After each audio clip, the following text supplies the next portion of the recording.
What's up guys? So andito ako, so nagsundo ako sa anak ko, no. Pero parang may LTO ngayon. So padayon lang tayo. Naka-helmet naman yung anak ko. Hug me tight, hug.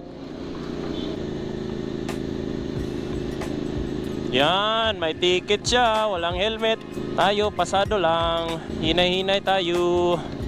So again guys, kudos sa SM talaga, no. Pinapark talaga ako ng guard ng kusa sa parking lot ng sasakyan. So kasama ko rin yung anak ko, nandito naka-back ride, naka-helmet siya, ng cute niya na helmet na binili ko sa Lazada, yung RXR lang na tag 800 lang yata yon. Okay na rin yan, pang short drive lang, pang hatid sundo lang, no, kasi gusto niya rin talagang ma-experience ang paano sumakay sa isang sa motor niya, no, ng daddy niya. So yun, pinaunlakan ko talaga. Pero nakakapit naman siya. Mataas na yung anak ko kahit magsi 7 pa lang to, mataas na to. So allowed na siya sa seat height ng seat height ng isang motor.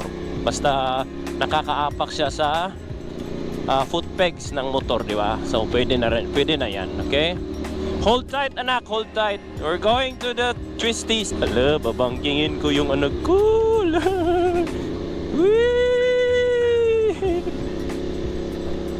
Hold tight.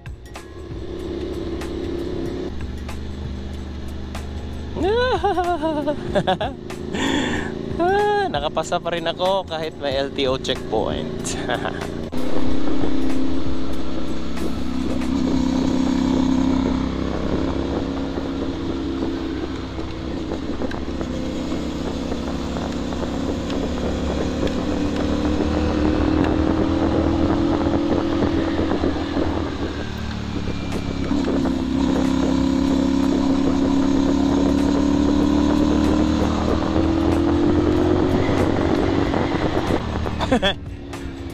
Ang tuhod ko baka sumayad, tangina. So yun guys, kanina pag di ba, pagpunta namin dito sa amin, paghatid ko sa anak ko meron LTO, di ba?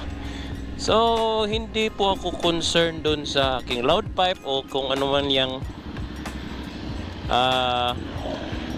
violation ko, kundi doon ako hindi sigurado sa age restrictions ng anak ko.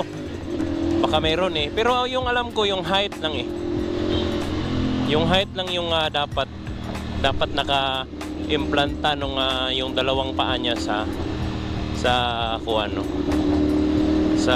foot peg. Yun lang, hindi ko talaga confident ako kung ako lang kagaya nito, pero I doubt kung nandyan pa sila, no, kasi medyo isang oras na tsaka wala naman tumatambay na mga riders na stock up, no.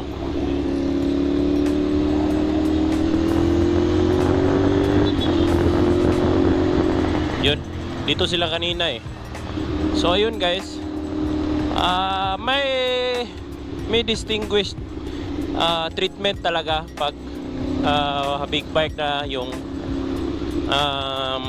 dumaan sa checkpoint, no. So kagaya rin ng GPR natin, no, yung 250cc pa nga pinapalagpas. Ito pa kaya na 450cc, no. So ang alam ko talaga guys is 250 talaga yung starting po ng hindi naman anong big bike talaga yung pero yung high cc standards na ba, kaya pwede na siyang mag loud muffler, mag modified muffler, as long as hindi lang talaga aabot ng 99 decibel, no. So yan, lalo na to pinapalagpas nga ako naka SC Project Idol pa lang lagpas 99 na to di ba?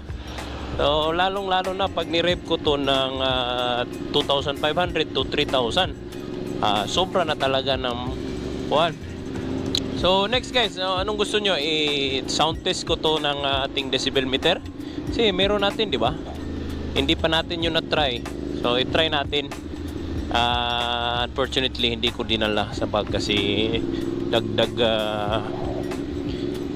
ano ba tawag dito, space no sa kuha natin, dagdag space lang yun sa maliit nating bag. So sige, next vlog i-check natin tong decibel nito. Okay, sige guys, yan na muna kasi dadaan pa ako sa napaka traffic no.